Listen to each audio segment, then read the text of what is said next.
Il y a, dans ces méthodes, à la fois, une très grande violence, et puis une façon de se placer, complètement en dehors, de toute légalité.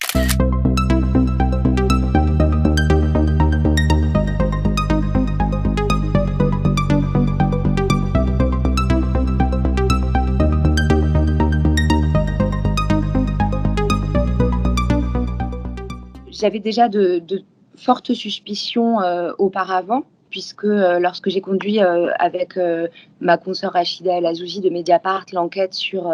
l'affaire Omar Radi, il y a eu plusieurs incidents, notamment, l'intrusion de personnes non invitées dans des visioconférences, où nous étions en lien avec des sources, marocaines.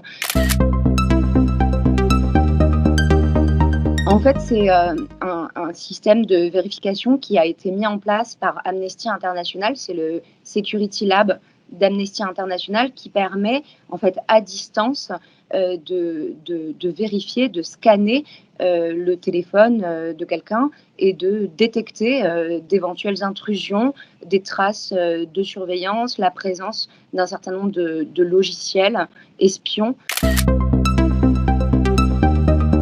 En fait, on se rend compte que rien n'est sécurisé et qu'à partir du moment où ce logiciel espion, a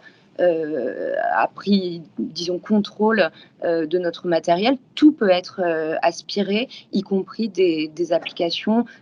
qui peuvent se présenter comme étant sécurisées. Moi, j'étais persuadée, en fait, que, les consignes de sécurité qu'on nous donne dans nos rédactions, par exemple, ne jamais cliquer, sur un lien suspect, nous protégeaient, et en fait non, ce logiciel, peut, en fait, cambrioler, nos données personnelles, toute notre vie privée,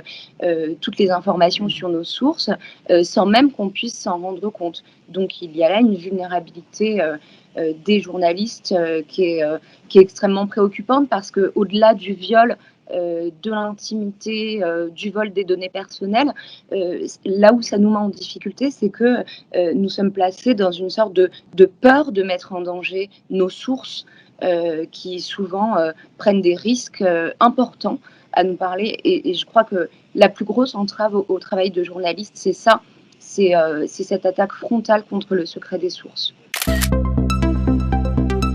Il me semble que si des journalistes français avaient été espionnés par la Chine ou par la Russie, cela aurait suscité un scandale, tout autre, et on aurait eu, des réactions, politiques, des réactions, au plus haut niveau de l'État et dans le gouvernement, tout autres. Et moi, je ressens aussi, une grande colère, hem, aussi vis-à-vis des autorités françaises, qui ont fait preuve de beaucoup, beaucoup de complaisance avec, toutes les dérives dictatoriales de la monarchie marocaine, et je crois que nous ne sommes pas protégés aussi parce que, le gouvernement français, a laissé, passer, toutes les lignes rouges.